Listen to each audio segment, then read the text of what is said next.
दिनै मानगोनां एनडिएफबिनि दिनैनि दिना एनडिएफबि मुंख्लं सान। मुंख्लं सानजों लोगोसे जोंनि गामिनिनो एंखोरबारि गामिनि मानगोनां मुंख्लं बिस्ति बर' बिथांनि थैनाया जाहैबाय 28/2000 बिथाङा थैदों। बिनि मुङै दिनै नैबेयावहाय इकिराबारि खेल गेलेग्रा फोथाराव बिनि मुङै खेल होदों आरो बे खेल हिसाबै आंखौ लेंहरनायलाय आं फैनानै खेलखौ अपेनिं खालामना होफैदों। खोब गोजोननाय मोनदों एंखोरबारि इयुथ्स क्लाबनि बेबायदि हाबाफारिखौ नुनानै। मानोना जोंनि मुंख्लंफोरखौ जों जेब्लायबो गोसोखांनांगोन। बिथाङा हारि आरो माहारिनि थाखाय गावनि जिउखौ आगोमा गावनि जिउ मुंख्लं जालांबाय। बिनि थाखाय आं बिथांखौ मान होयो आरो बिथांनि जा गालांनाय गोथाङै थानाय न'खरनि फंबाय बिदाफोर आरो बिब'फोर दं, बिथांमोननिसिम आं रोजा रोजा हामग्लायनाय बावो। मानो होनबा बिथांमोना बिथांनि जिउ बावसोमनाय बिनि दुखु दाहानि गेजेरजोंब्लाबो गावबा गाव न'खराव संसार खुंनानै दङ। आं बिथांमोनखौ धन्यबाद होयो आरो मान बावो। दिनै जि खेलखौ बिथांनि मुङै होबाय, बे ओनसोलाव गोबां जनगोष्ठी दङ। बे साफ्रोमबो जनगोष्ठीजों मोजां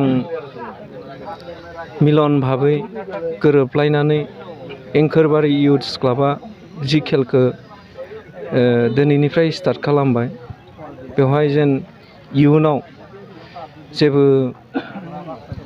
नांलाय खोमलाय जायालासेनो मोजां डिसिप्लिनै जेन बे खेलखौ आवगायलाङो, आं बेखौनो खावलायो। थारमाने आं गोसोखांनाया दा बे नैबे बानायाबो खेला होनो बल खेला होनो बुंनायखाय आंबो दे होजागोन।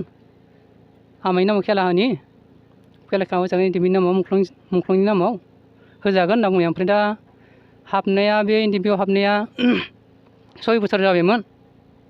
हाबनायनि उनाव बिनि उनाव 6 बोसोरनि उनाव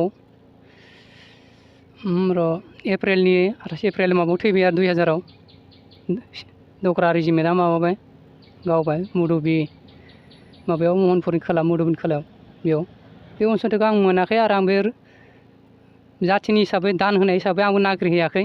थै होनायखौ बर'रेन्टखौ जाथों बा दान होनाय हिसाबै आंबो नागिरहैनाय जायाखै आरो बिदि मोनाखैबा आंबो लायाखै फैसाखौबो।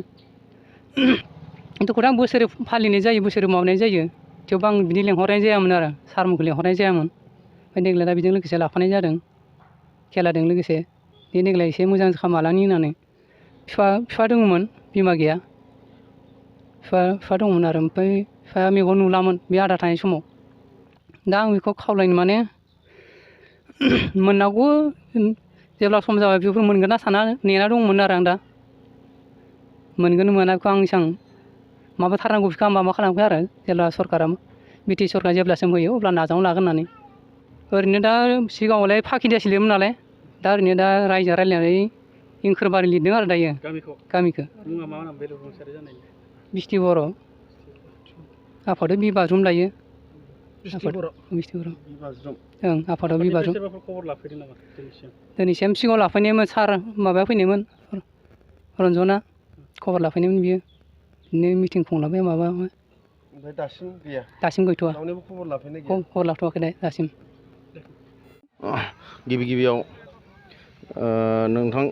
नोंथांमोन साफ्रोमबो रादाब बुथुमगिरि नोंथांमोनखौ आं साबायखर बावग्रोयो। मानो होनबा नोंथांमोना नैबे एकदम सान्दुं गोसानि गेजेरावबो फैनानै नैबे जोंखौ हेफाजाब होफैनायनि थाखाय नोंथांमोनखौ साबायखर बावनाय थाबाय। दा नैबे फुटबल खेलानि बिखय नोंथाङा सोंबाय जेब्ला आं नैबेखौनो बुंनो सानो जे जोंनि नैबे गामि भिथोरिया ओनसोल नैबे इक्राबारि होनना बुंबा गोबाङानो मोनथियो बा गोबाङानो मोनथिया। जों नैबे इक्राबारि ओनसोलाव जों बिभिन्न जाथि जनगोष्ठीनि जों लोगोसे जों माबोरै खौसेथियै जों थायो। बिनि गेजेरावनो जोंनि नैबे ओनसोलनिनो नैबे गामिनिनो एंखोरबारि गामिनिनो आंनिनो आमाइ जायो बिथां बि बाज्रुम। बिथाङा बिथांनि एक्जेक्टलि NDP-आव हाबनाय सम डेटखौ आं मिथिया खिन्थु नैबेखौ मिथिगौ थिग बिथाङा 2000 सननि 28 एप्रिलाव बिथाङा जोंनिनो उदालगुरि डिस्ट्रिक्टनि सिङाव थानाय महनपुर होननानै बुङो जायखौ महनपुर खायजामाथि ओनसोलाव बिथांखौ बै समनि दग्रा रेजिमेन्ट रौनि हान्जाया बिथांखौ खास्रि बिस्रि बुथारनाय जादोंमोन आरो बै खास्रि बिस्रि बुथारजानाय बेक्तिया आंनिनो आमाय बिथां NDP-आ दिनै गाव गोसो जानानै गावनि जिबनखौ बावाखै बेखौ जों बयबो मोजां मिथिगौ मानो होनबा दिनै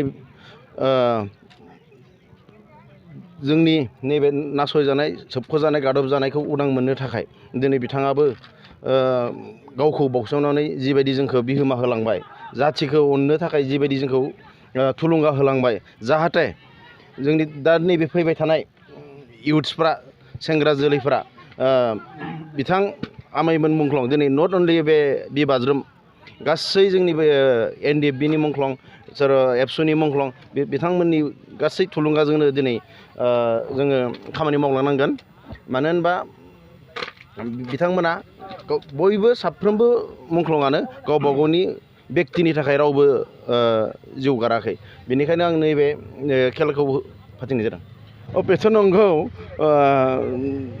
एकर्डआ जिथुनिखि जालांबाय एकर्डनि गेजेरजों नंगौ मायाबा मोनसे जुदि जायोब्लाथ' मोजांमोन खिन्थु नाथाय जायाखै मानो जायाखै बेखौ दिनै आं गोलावै बुंबाथ' बेबो जाजोबनाय नङा